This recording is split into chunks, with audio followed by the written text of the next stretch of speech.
Nancy. Good morning, Maria. How are you? I'm great. It's so good to see you back at Dubai English Speaking College and joining us for our digital spotlight series. So exciting. And now a new way of communicating with the school and the parents. And it's so exciting now, but tough times, right? It is. We're all going through really challenging times, but I think the future is now, so to speak. We always talked about technology and how it's evolving careers, and it was always that thing that was coming in the future, and here we all are. I feel really experiencing it in the now. And bringing spotlights on our digital platform is very, very exciting for me because we're now able to provide access to our students and parents who might not have been able to physically come to our spotlights previously. We now have them being published on our digital profiles as well. So this is so great to have Yes, you. which is exciting. So let's start right at the beginning. Who is Nancy Haines, Dr. Nancy Haines? And Who what, is, yes. yeah, who is Dr. Nancy Haines and what is it like to be Dr. Nancy Haines during COVID-19? So Dr. Nancy Haines started as an HR managing and then starting my own firm in Los Angeles, California, which is exciting, which has then merged me into really thinking about where do I create the most impact? And that's here in Dubai. And then it turned into confidence coaching and corporate training and development. So that is where I'm at today, is doing some confidence coaching and as well as the corporate training, which it kind of emerged as just a need for a lot of, and they saw the return on investment when it comes to empowering minds. People are more dynamic, they're more creative, they're more innovative, and that in itself is priceless. That's really interesting that you started in HR and you're now working with corporate as a confidence coach. So, can you define what it was like to be in HR, what it's like to be a confidence coach, and how wearing those two different hats support your clients today in corporate? Absolutely. So in HR, obviously you're doing one thing that I was thinking about the other day is I was always put in positions where I didn't think I was capable of doing any of that stuff.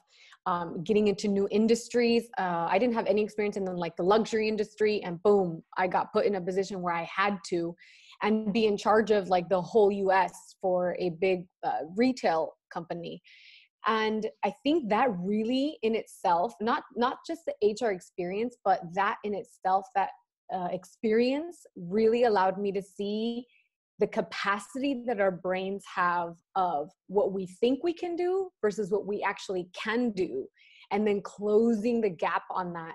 And you're fine. Like you end up getting to the other side and you're like, oh my gosh, I did that. And so that really showed me the impact that it had. And then I got to share that with management, with a lot of the stores and the retailers and people that had teams, like really sharing that same message throughout. And honestly, I think that's where I know, I mean, I could handle benefits and compensation and blah, blah, blah, blah, blah, and we can go on and on. But it wasn't the thing that I loved doing. It wasn't the impact. Like for me, it was all about impact. I'm like, I want to have influence. I want to have impact. How do I do that? And doing that, getting through all those experiences where I was like, oh my gosh, what am I doing? Having to get creative and innovative and how do I handle this? And coming out on the other side successful, I was like, oh, I actually really love doing this. And so that kind of led me into when I, moved here to Dubai 3 years ago, I was like, I want to do this because I want to create that impact versus just doing something because I know it. That's so great. So you also said that you owned your own firm. So you were really wearing three hats, weren't you? Being the owner of a business, using your HR hat, to support your clients as a confidence coach. So can you talk to us, because a lot of our students seem to think they have to do one thing, but very often, and what we're seeing more of, the kind of trend that we're seeing with careers, and I'm sure with the after effects of COVID, we're probably going to be seeing a lot more of this, is reinventing your career and owning your own business. So in owning your own firm, you're doing many different things, aren't you? Can you talk a little Oh bit yeah. about what it's like to be the owner of a company, and what you have to do different to what you're already doing as a confidence coach and a HR specialist? Absolutely. So obviously I worked for a corporation, and then I got approached by a gentleman who was a motivational speaker during my MBA program. And in speaking with him, he was the one that offered me a partnership. So for anybody who's wanting to go into their own business, if structure is what you need, and if you really want to thrive, two heads are better than one. We all know that. Mm. And I think it just gives you that accountability, number one, because when you start and you go into your own business, that's a whole different mindset. When you've been working, you know the skill set, you know the drill, you report to somebody. All of a sudden somebody says, I want to go do my own business because I love doing what I do and I have the skill set, but you don't have the business skill set. And that's the piece that's missing. So when you jump, you are still trying to move into this new business with the mindset of an employee. Mhm. It doesn't matter if you were a director, a senior, a VP, whatever. It's the skill set that you have. And now putting on the entrepreneur hat on for a business, that's a whole nother beast. So it helped me go into that with somebody who had already owned his own business. He already had different businesses.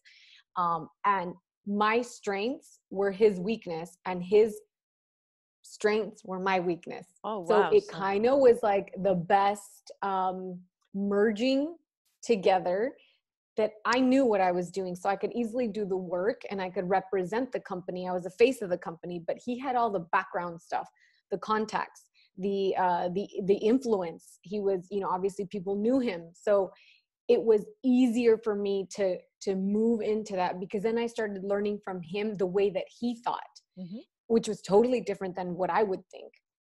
Even giving a bit, even offering a bid to a company and sitting down, like I'm sitting here telling him, no, it's okay. Let's just do it for this much. And he was so just empowered. And he was like, no, we're giving it for this much. This is the value of it. And even coming up with that number, I was like, how did you even come up with that? And learning, like, this is our overhead. This, you have to incorporate that into the price. And so you start thinking totally different. And I wanted to learn more. And so I started looking at, can I spend time with you when you're looking at your other businesses? What does that look like? And he had a restaurant and a nail salon and a mortgage company. Like, he had so many different ones. But I found it fascinating that the foundation of it all was he found a partner in each one, that they knew the skill set and his weakness versus and the strengths, and being able to like merge them together. So the consulting firm, which was with him and I, that's what was like the best merging into all of that in an easier way versus you Amazing. trying to do it on your own. Amazing, amazing. So you said that you moved from the US to Dubai. Did your target market, your target audience stay the same? Does that change?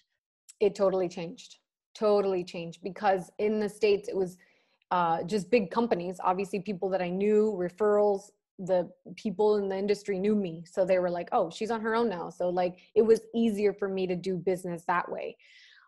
Versus when I got here, it was just coaching. It was just, okay, you know what? I just want to focus on coaching because that's what I love. And then it was just women. And that whole impact of, okay, I want to do it for women, which was great. But it kind of started shifting little by little into where, and that's the thing, is you have to be so flexible. You can't stay stuck to, this is only what I'm going to do. Because if the business need takes you into like a different path, that's where you have to look at, does it make sense for me to do it that way? And honestly, it was the best thing. And that's something a lot of our youth don't really understand. They don't have the life stories or the life experiences to take them through that. So what tips can you offer somebody who might be considering owning their own business or becoming a HR specialist or even discovering what they want to be doing, what kind of tips can you offer them for that resilience? Because globalization is a reality. We are preparing young people to work, and they may have to move around from one country to the next depending on work demand. So what tips can you offer them, having gone through that already? Number one is, if you can, find a mentor or a coach to help you through the tough times. Because when you're in a company, you can easily go to the HR director, or you can go into, one of your colleagues. You can easily reach out to people that are right there with you.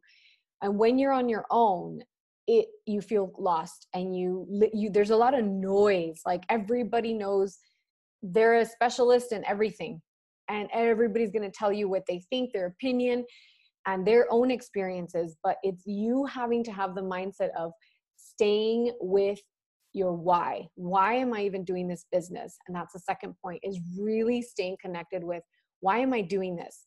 Okay, it's not about me, because my ego gets in the way, or I start feeling a little insecure about things, and then you see other people thriving, and then you start getting insecure.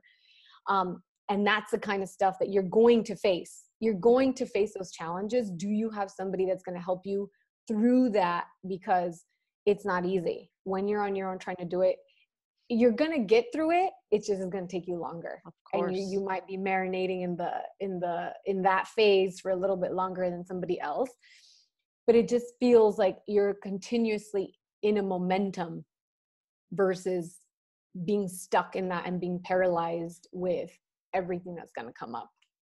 So, in talking about going back to when you found a partner and how you were the face of the organization, but he was really helping and supporting with what goes on in the background, what types of jobs existed in that partnership, and what types of job roles exist today in your business? So in the HR world, and in even the coaching world, I think that is a big piece, that you can easily become a coach within your HR organization, like in that setting, because you do help people through, again, it's human resources at the end of the day. And I think the human part was like getting taken out, because you're the paper pusher. You're here's a new policy, here's the new policy, here's the application, here's this form, where it became, and it's shifted and it's evolved into an HR business partner. So it's the person that is in the middle of the employee. So you're kind of like a mediator as well. Mm-hmm. So you have to be very, very conscious about what it is that you're doing and what do you want to do. Like, so honestly, it's obviously you can be an assistant, because you're always, if you can, and if you want to learn more about it, start at the bottom, which is being an assistant. Hear what's going on. How is that person handling situations? I think nowadays people just want to go to the top. I just want to be the CEO. I want to be the director. I've been here for a year. I need to be moving up. And at the end of the day, it's like, it's not about the title. It's about the experiences, and it's about the skill sets that you're forming along the way that are building you to get into those positions that you want. You can be a partner. You can be a managing director. You can be a trainer. In the HR world, there's so many different aspects of it that you can get into. But the question is, where do you want to create the most impact? Where do you thrive? If you are a numbers person, but you still like dealing with people, then you might do compensation and benefits in the HR world and just specialize in that. But if that's not your thing, then that's not something you're going to want to get into, which is more on the coaching, on the HR management side of things, which is people and helping them and seeing things from a different perspective. And you bring more value to the organization, because you really do see it as, if this was my business, how would I handle this? Then you're seen as a business partner. That's amazing. I love how you brought all these different things together. And now, looking at your organization right now, what type of job roles exist? So a young person out there thinking, I really like working with people, I really like structure, and I really feel like motivating and inspiring people to achieve their goals or do the one thing that they can do today that's going to help them reach their KPIs. What type of job roles exist in the organization right now? So you can be a coach. So you can get certified to be a coach. That's definitely one. You can be a trainer. So if you like, educating, but then still creating that impact and teaching things with your own spin, that is in the training and development piece. That's in the learning and development piece. So there's two very crucial positions that you could really get into where you can create the impact that you want and you get to do it in the way that you feel is necessary. You have a different experience than I do, so people will resonate differently with yours and mine. So not everybody is going to love you, but that's the whole thing, is that the right people, the people that you want that resonate with your message, are the ones that you want to be following you and being coached by you. Amazing. So amazing. So young people aren't really sure what they want to be doing. How does a confidence coach help a young person and maybe their parents through this kind of process, especially right now with so many questions and so many concerns with where are we going, what type of careers are going to make it through this virus? What kind of tips can you offer parents or students watching? Oh my gosh, this is the perfect time to work on yourself. This is awareness, awareness, awareness. You need to be fully aware of who you are, what you're good at, what you're not good at. How do you handle, even in being in the house, it teaches you, like, how you do anything is how you do everything. It teaches you, like, even in a room when you're with your partner or when you're with your kids, when you get annoyed, are you immediately yelling? Are you immediately like, or are you more of like, okay, I'm annoyed and I'm frustrated with myself and I'm taking it out on the kids. Like, where you are fully aware of what it is that you are doing and why you behave the way you do. So you have to be, that is a strength in itself, is having that awareness, because then you can work on figuring out, how do I get around this? How do I get the chance to create a different choice? So I'm sorry, Nancy. he's like, I This is want to go. I love it. I'm just going to normalize what's going on right now. So anyone watching this is the reality of working from Yeah. home. Yeah. This is what it's like. I have a gentleman outside working in the garden, and of course my lovely creatures behind me, my dogs, have decided that they need to be protecting us. But going back to your tips, so definitely the time for families to be creating times and moments of self-awareness and self-reflection, sitting down with their children and really supporting them through the uncertainty. And how can we find you, Nancy? Because I feel like this is the time for the youth to be discovering careers, but it's also a time for the youth and their parents to be having conversations of concern and really being able to work together as a family. So if they wanted to reach out and learn more about being a confidence coach or more about the services, how can they find you? Sure. They can email me. The email is nancy@thecenterofconfidence.com. They can go to the website and check out some of the blogs. They can look at my background and a little bit more. That way they can understand a little bit of the style. Every coach is different. Just because everybody's a life coach or a business coach, they have their own unique way of approach. So it's what you resonate with. They can www.thecenterofconfidence.com as well. And on Instagram, I know for a lot of the teens, they're big Instagram users and even parents. And that one is _confidence_catalyst. So they can easily follow me. So just before we say goodbye, how has technology evolved your service, and how are you making it through these uncertain times? Staying connected with people. Like, now we have technology to still do sessions. We can't do them face to face, but now we're still able to do it through technology. But not just that, I feel like it's connecting with people that we haven't had the time to connect with, in the sense of, you can make time if you really, really wanted to, but we just get caught up with life. And I think right now has been one of those moments of really reflecting on people that have helped me or that have inspired me, and they don't even know it. And just every week I've been like messaging somebody like, you know what, I just want to say thank you for this and this and that, because I feel like we know it, but we don't necessarily always go and tell somebody that, Mm. hey, thanks for that. Thanks for the inspiration. And I don't know, it's like a great gift to receive. A lot, the few people that I've done it in these last few weeks, they were just like, what? Like, are you serious? Like, no way. Like, what? And they were like so grateful for it. Mm. And it was like, we've missed out on that connection. We've become robots to our routines. Mm. And this has really changed that. So technology is helping you connect and Yes. reach out, and I also believe that's the same. So in thinking about everything we talked about, if you're a student watching this interview and you're taking business studies, or you're an English student or psychology, please, Nancy, throw in any other subject that you think. I think languages and technology, Yes. all of these If they different want an subjects. education.